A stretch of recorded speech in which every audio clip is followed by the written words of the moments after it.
More recently in the news, an issue of geoengineering has come up, and had a question about specifically stratosphere aerosol geoengineering, also called chemtrails. We see those on a regular basis here in California. Would you care to comment on that? We can't think that these chemicals that they create in aerosol cans and in our ingredients we put on, even on our skin and food that we're putting in us, can be healthy for us. Why there's an increase when we have such great medical science today? Why is there an increase of flus, an increase of other diseases that hadn't been here before? Why are people getting sickly all the time? And with the chemtrails, I really just didn't know what they were. And then one day I was actually at a Ron Paul protest, and I was standing with a military veteran. He was a very decorated military veteran, older gentleman, and he said, "Wow, we sure have some chemtrails today." And I looked at him, I said, "What do you mean we have chemtrails?" He goes, "Look up in the sky." I go, "Oh, those lines." I said, "I was wondering what they are." He goes, "I worked in the military." And he said, "Young lady, I worked for the people that are putting that in the sky." Now, I'm not going to argue with a decorated military, war veteran here. So I asked him a few questions, and he said, "Young lady, go home and do your research, and just know that this is not healthy for you." I don't know why. Why? These are questions that you and we the people, need to be asking. Why? Is there something malicious that is happening, or is it benign? I mean, what? But why aren't we having any answers, and why aren't people talking about it?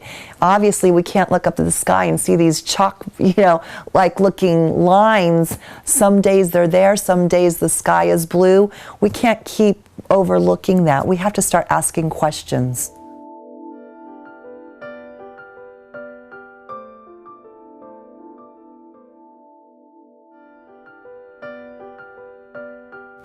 So what would you say to those scientists that say those are just normal contrails?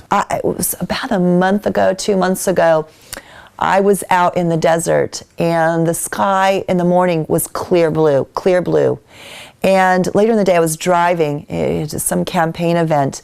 All of a sudden I see a plane, small plane, up in the sky, and you could see the trails. All of a sudden I see another one. And you just see these trails, these lines for miles, and they were zigzagging in the sky. I saw it with my own eyes, so that's not weather. I've seen big, huge propelled jets that don't leave that in the sky. So I don't know, but the scientific community, first of all, I mean, sometimes there's research that's being paid by someone. Well, who's paying them to do the research? You have sponsors. Well, who's sponsoring it? And also science, that's why it's called science. It's not perfect. It's just like with global warming. You had scientists that came out to say, well, our Earth is warming, and we have global warming, and we need to stop green gas emissions into the sky. And then you had other scientists that came out and said, "No, you're wrong, that's false. Actually, our Earth has been cooling." So that's science. So, what we need is answers. We need to know what company, who are driving the planes, who is ordering the planes. I don't know. Again, I'm not an expert, but we certainly should be asking questions.